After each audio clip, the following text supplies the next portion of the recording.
Let's do this. Cool. So I've pretty much been, over the last couple of weeks, I've pretty much been working on another personal project. And the format of this is going to be slightly different because of the essentially what I had to do to build this project. It's not like in the last one where I essentially did a web application. It's going to be very interesting to actually try to explain this, but I'm going to give it a try anyway. So the main purpose of this project is for me to actually focus more on using data engineering tools. And one of the main tools that I was particularly interested in was Airflow for creating the data pipelines, in particular how a ETL process works. And Snowflake, which is essentially a warehouse tool, I wanted to get kind of familiar with how that's essentially utilized. I also want to use Playwright. This is actually a automation tool, and I wanted to use this for scraping data from a web page. And when it comes to automation tools, I have most experience in Cypress and Selenium. And when I heard of Playwright, when I was doing interviews a couple of weeks back, they mentioned they use Playwright, which I was that's quite interesting. So I decided to use Playwright and .NET to essentially create a script to do the web scraping. I could go more into details later, but I wanted to get exposed to using Playwright. And also I wanted to get a little bit hands-on with using AWS, because I have used it a little, but I just wanted to get a little bit more familiar on how I could use a cloud technology for my project. So without further ado, what I'm going to do is go through the flow and how all these tools were essentially utilized, how they work with one another. And I think throughout my commentary, I'll pretty much provide screenshots of essentially of the code snippets, or the UI, for example. And then the end will be essentially the output, the end result, which is essentially a couple of nice dashboards to essentially get the data and actually make sense of the data, which I really enjoyed. Then go to conclusions. Then we'll do it. Then we'll end it there. So first of all, what was the purpose of this project? Well, so what I wanted to know was, I wanted to know the data relating to a video game tournament that happened from, I believe, October last year all the way to, I believe, either December or January this year. And I wanted to get information about who participated, who won against who, because what I was really curious about was the fact that I wanted to know a couple of questions essentially related to that tournament, about who did the best, who got the most wins, who got the most losses, who beat who, those sort of things. I really wanted to get that. And there wasn't actually a data set for this, because this is essentially the game is essentially Street Fighter V, and then the tournament was essentially specified for the Japan region. So the likelihood of having a data set on this was very unlikely. So but thankfully, and I'll definitely provide a screenshot here, there was a website which provided essentially a log of all the matches that happened, all the way from the very beginning all the way to the very end, including the grand finals. So I want to say a massive shout outs to the people involved in providing this data, because if it wasn't for that, I probably wouldn't be able to actually have fun with this project. So, and essentially when I get the data from that site using web scraping, I then wanted to be able to create a pipeline using Airflow to essentially load the data, that scraped data. So read that and upload it. Upload it to Snowflake, or at least, and upload it to Snowflake, and then get it from, I wanted to create a pipeline to get the data, the scraped data. I wanted to get it from, I wanted to upload it to an S3 bucket on AWS, and then I wanted to use Airflow to create essentially a task or a pipeline to send the data, transfer the data from the S3 bucket all the way to Snowflake. And then once the data is in Snowflake, I then are able to create dashboards from it and essentially answer the questions that I just stated at the very beginning. There's a lot to unravel in this, and I'm even reading from a script. I wanted to give it this as an opportunity for me to kind of test myself, improve on my speaking, and without the aid of a script. So what I did to kind of to explain this process is I created a diagram to pretty much show the sort of workflow. So I'm going to start from the very beginning, which is the very first step, which was creating the script using Playwright, and I did this in .NET.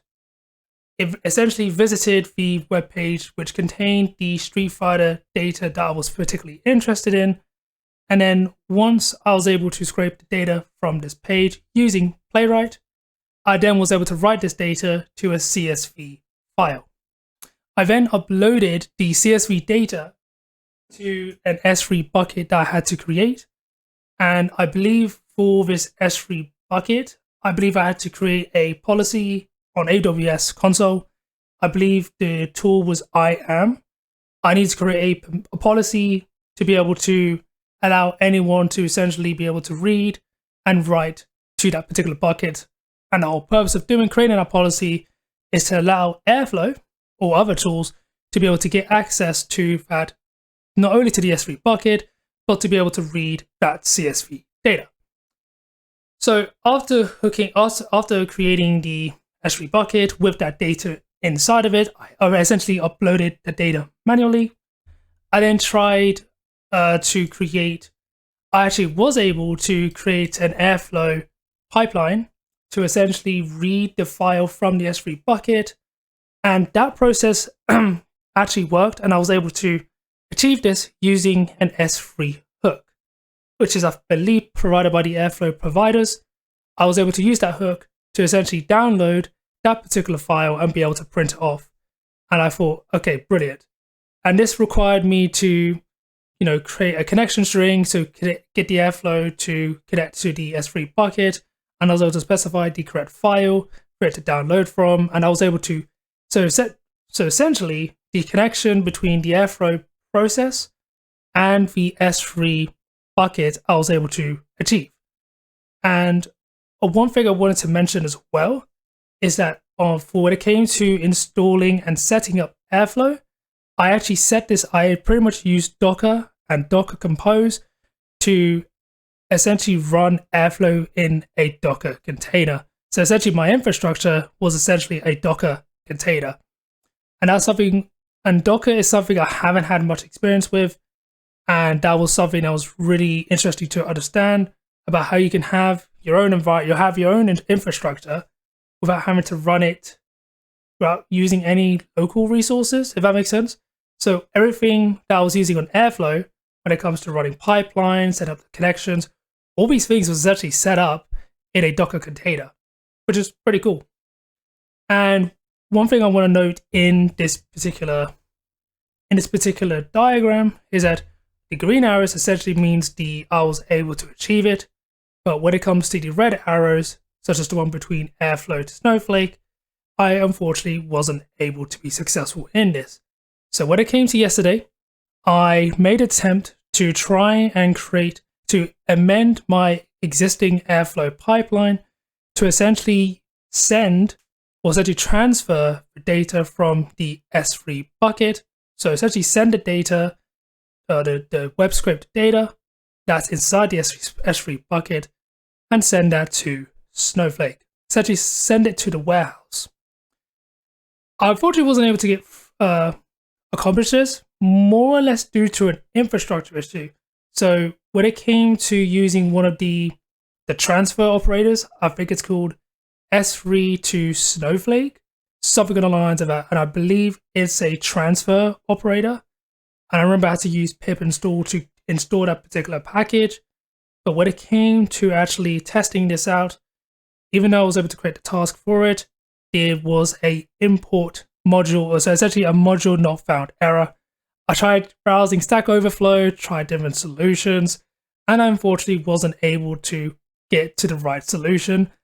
And to be perfectly honest, I was almost at the brink of, giving up, because I thought, okay, so how else could I actually send this to Snowflake? Because if I couldn't use Airflow, how on earth have I meant to? Because I kind of felt demotivated to an extent, more or less because of the time devoted to essentially get Airflow to work, and then to have this this error definitely was definitely a setback. And when it came to later on yesterday night, I then thought of a solution.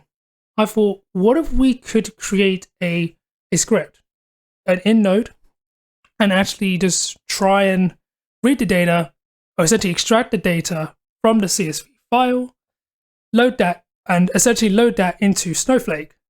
And I thought, and after a bit of Googling, turns out that there's actually a Snowflake SDK for Node.js. And when I was looking at the documentation, it actually looked relatively straightforward, actually, in terms of connecting to the warehouse and actually bulk importing the data. So all I needed to do was follow the documentation, and when I ran the script, it was able to successfully, as we can see here, create a Node script and was able to connect to Snowflake.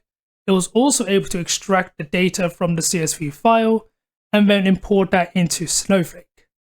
And once I saw it appearing in Snowflake, that was when I was able to actually have some fun, play around with the data that I actually have, and be able to actually answer some questions that I definitely was excited to discover. So without further ado, I'll transition to that part. All right, so this is Snowflake. And this is essentially a dashboard that I created using the data that I was able to send to the Snowflake warehouse using the Node script. And I had a couple of definitely some questions I wanted to understand, and it was so much fun creating this. So I'm really excited to actually go through this. So the first part in the dashboard was a graph representing so essentially who got the most wins throughout the entire tournament, who was like the most dominant player. And as we could see here, the most dominant player, to no surprise, and I already knew the answer to this, is Gachikan. That player and his Rashid, I remember watching it back then, he always won. Like, he was so good, so dominant.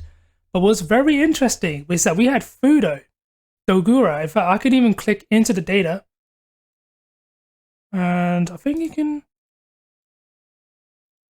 we could do view chart. There we go.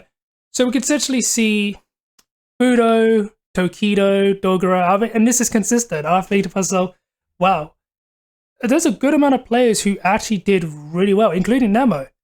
I was actually very surprised because I remember Nemo, I know he won a good amount of games, especially when it came to the playoffs, or especially when it came to the final rounds, like with the likes of Daigo. So it's just really interesting to see who were like the most dominant players. And as we go down, there were a couple of players that didn't really get the opportunity to play, but it's still really interesting to see who was the most dominant. And Gachikan, wow, I mean, it's absolutely insane. But it's so cool to notice. And yeah, no, like people like Mizuha, Kawano, like these guys are like insane. But there was one thing I was very interested to know. Like, I was expecting the top three, not gonna lie, was Gachikan, Fujimura, and Tokido. I was expecting those three players to be the top three, but I completely forgot about Fudo and Dogura. I remember how clutch those two players were, so it makes a lot of sense. So onto the next graph is, this one represents the characters. So in Street Fighter, which is a game, you essentially, each player can use a character to face against their opponent. And I wanted to know which character achieved the most wins. And this was very interesting too. Because as we can see, we ended up realizing that the character that was used to achieve the most wins is essentially Cammy. And that is very consistent, because I remember players like Fujimura, Mago, I believe, and I remember there was another player, no, Akira, Akira, and I believe there was one more player. I mean, there were like really world-class players who used the character Cammy to essentially deliver results. And to see Cammy being the highest, it was definitely surprising to me, but it was still really cool to actually getting an absolute insight on this. Because I was expecting something like Urian, but I think Urian was second. So with 17 wins in total, Colleen 14, Rashid. Now, I got to give credit here. 14 for Rashid. I believe the only person who even used for 2 people, I believe it was only Gachikun and Moke. And I think John Takeuchi used it once, but I think most of the wins in the Rashid category was definitely achieved by Gachikun. But it's just really cool to know this. And Guile, again, the only person I could think, 2 people, Daigo and Higuchi, but it was very back and forth, but it's very interesting to see 23 for Cammy. That's insane. Now, as you can see in the first graph, I showed you how the most dominant player was Gachikun. Now, I wanted to know who, throughout the tournament, who actually defeated Gachikun? Because I tried to think about it and I thought, wait, was Gachikun undefeated? And I always wanted to know this question. So, ladies and gentlemen, I created a graph here to actually see who won, who actually beat Gachikun. And there were 4 players who actually beat him, and I was so surprised about this. Now, and first of all, Fujimura beat Gachikun, and I thought to myself, wait, I don't remember this ever happening. So I was very surprised to see that. Same with John Takeuchi, Mizuha, and Higuchi. I think out of all these players, I don't remember any. I think the only one I remember was the Mizuha fight. And you see matches won here. So when it comes to the most important games, so there's actually the final round is worth 3. You have to get 3 wins to win, and that's the most important game. The ones that have represents 2 is a normal game. So if the one that has 3 games in total, that's really significant. So when Mizuha beat Gachikun in that particular important round, that is impressive. I remember seeing that and I thought, wow, Mizuha is definitely going to be a big problem. And for him to get a total of 21 wins, including defeating Gachikun, it's impressive. And then the Higuchi one, yeah, I have a vague recollection, but what's so impressive is how Gachikun and his team, their team, even though Gachikun may have lost, their teammates like Bugera, Kawano, Kichipamu, those players, they're still able to clutch it. And I wish I had data on the teams, but in this data set, I was mainly focusing on the players. Now onto the final query, the final dashboard. And this is actually the win-loss ratio. So I know who was the most dominant player, but I wanted to know who had the best record, with respect to wins and losses.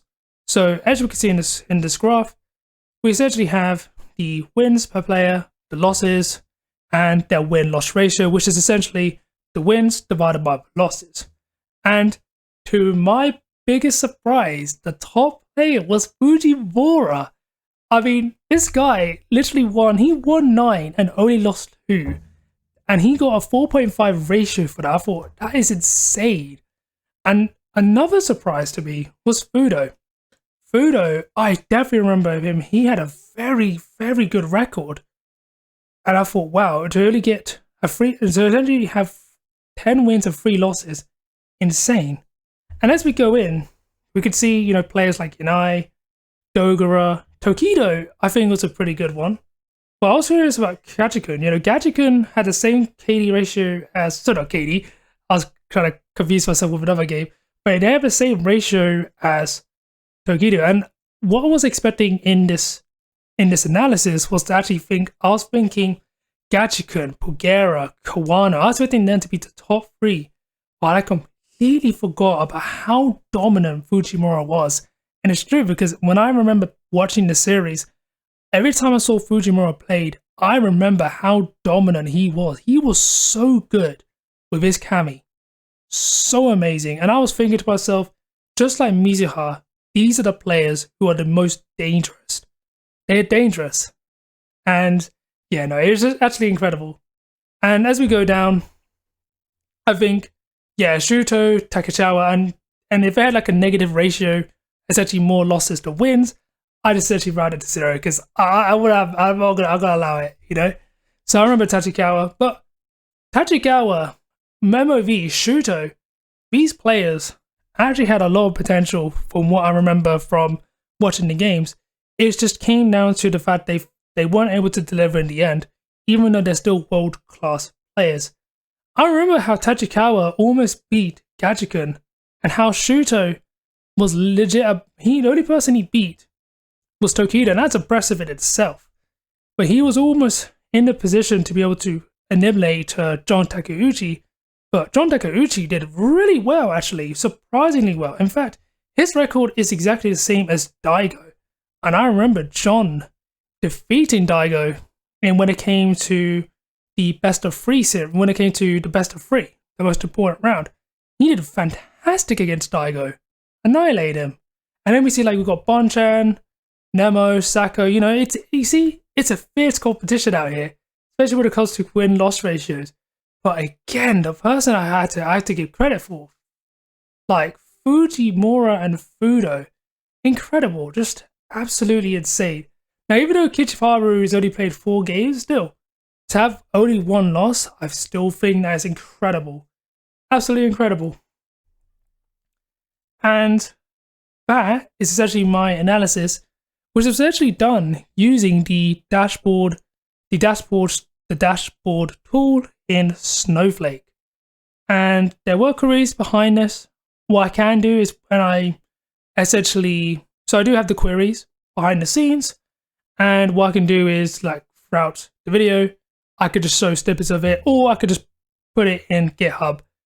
But I wanted to say how much fun this was to actually create this dashboard and to actually go through the entire exercise, all the way from scraping the data, all the way to actually loading that data into a warehouse, and then once it's in the warehouse, then doing some analysis, creating some nice dashboards, and just having a good time, and actually understanding and answering questions that I was really fascinated to know.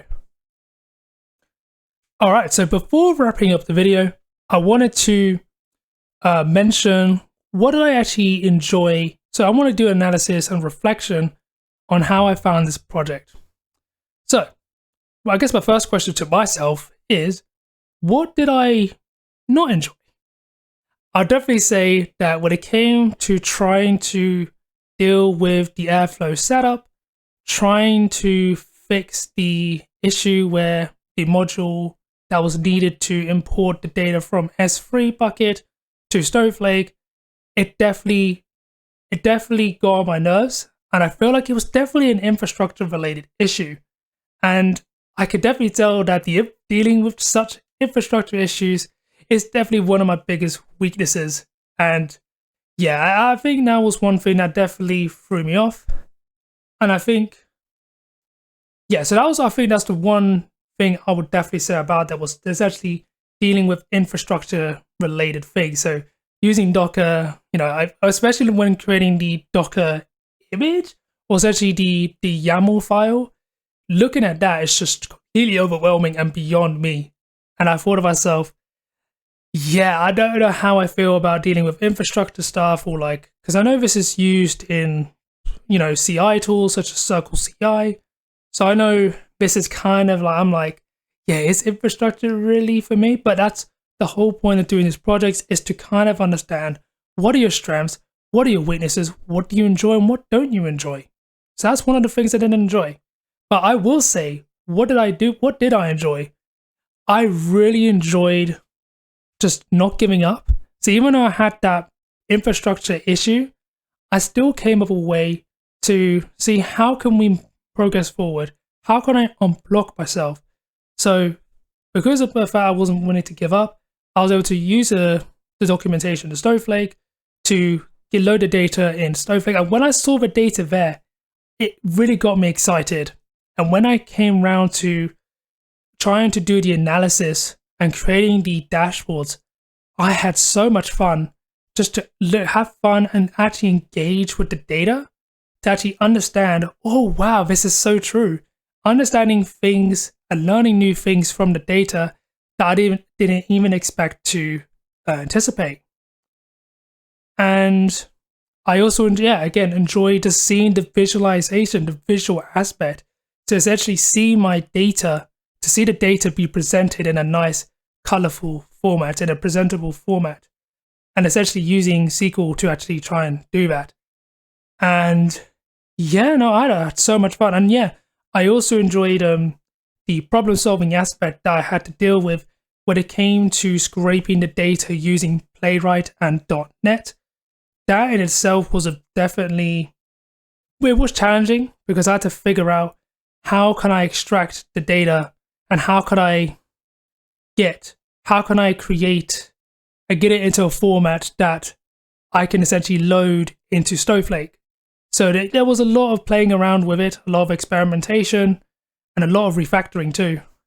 But in the end, I was able to get it to work, and I was so happy to do it. And yeah, and I think that is essentially my reflection, and that is essentially it in terms of this project. I really hope that there's some inspiration here. I definitely will say I had a lot of enjoyment, and even just to show the hardships, the challenges, the blockers, but there's always a way around it. And I was definitely one of those individuals who didn't want, because especially when I wanted to see the data in Snowflake, I did everything, as I will do anything, and try all possible options to try and get that. So even though I wasn't able to get the data loaded into Snowflake using Airflow, I still was able to do it by another method. But sometimes you got to take that break for you to realize, there is another way. And that's what all these projects is about. Learning new technologies and actually learning from your strengths and your weaknesses, and even just learning valuable life lessons. Take breaks whenever you need to, like, not that deep. Because when you take breaks, that's when ideas, solutions, that's when those things start to generate. And on that note, I think I would like to conclude the video here. Again, I want to say that there may have been stutters, there may have been a couple of hiccups along the way, but again, I never had a script to refer to when describing my project and going through all the analysis. And I did that on purpose because I wanted to give myself the opportunity to be able to speak and without the use of a script, and actually improve on my verbal communication. And I really enjoyed this exercise. And I really hope you guys found this video enlightening and hopefully inspired you guys to actually pursue your own projects, because I had a lot of fun using this, using this project to learn new tools. Because at the end of it, I became a lot more familiar with these tools now than I did before starting the project. And on that note, I'm ready to conclude the video. Thank you for watching my video, and I'll see you in the next demo. Thank you.